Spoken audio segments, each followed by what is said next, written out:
So amidst a weekend of betas and free gaming, I found myself spending around 11 hours playing a game that when I started I couldn't understand how it was going to compete with a number of the biggest releases this year.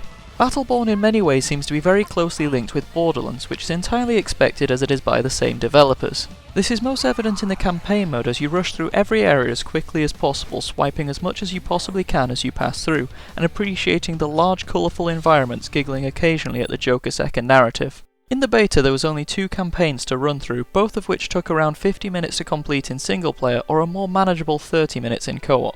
The reason I say this is the bosses in single player take much longer to work through, and if you happen to be playing a melee character mostly consist of mushing your face against their legs and hoping to avoid the attacks heading your way. Whereas in co-op you have enough people to smash your way through the areas, looting everything and attacking from every angle. It just speeds it all up so you don't personally need to take big breaks out of the action to collect loot. However, the game modes that I think will capture the biggest crowds when it is released are the Versus modes, which have strong PvE elements blended with PvP in a similar way to games like Dota. The beta demonstrated 2 out of 3 of the Versus modes which will be in the full game, the first of which is called Incursion.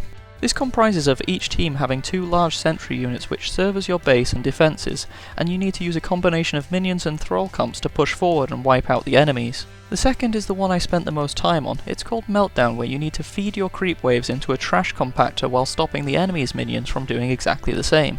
Both modes have farming elements in the form of shards which are used to build turrets to help push your team forward, and gear which you choose prior to loading in but don't have access to until purchased in that game.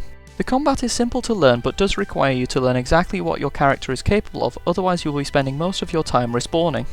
If games go on for longer than 15 minutes you can start to get a little bit bored of the same attack pattern being used over and over again.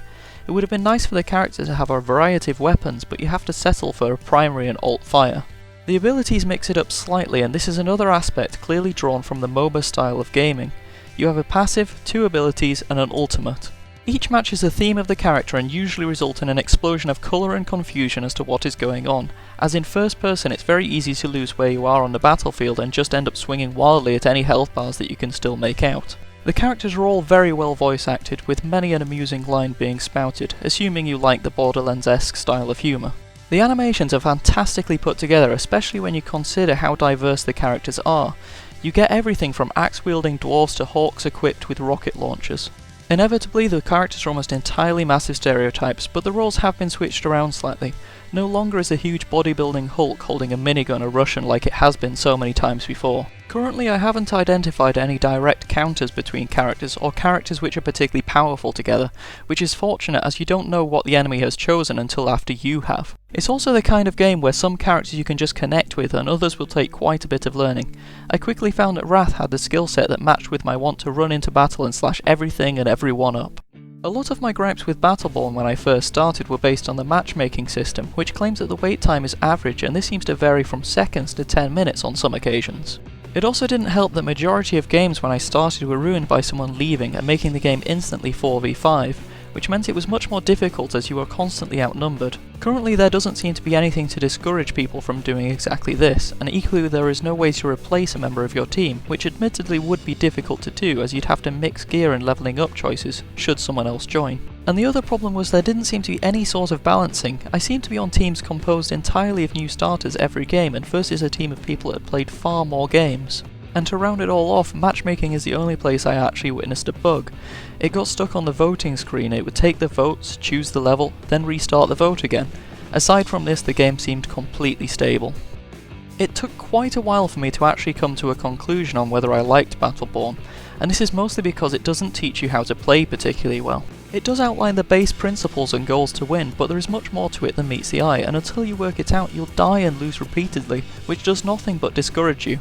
This is also true for most of the games in the MOBA genre, and it does have a good system to teach you how to use the character at the very least, in the form of campaign modes which gives you a basic understanding of the abilities and when to use them.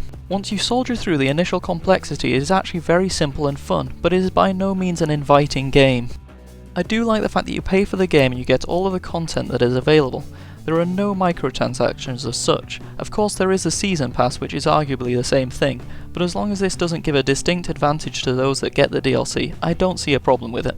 The game is probably not going to be worth your time if you want a single player game, as the campaigns aren't hugely long and mostly rely on you running through them multiple times.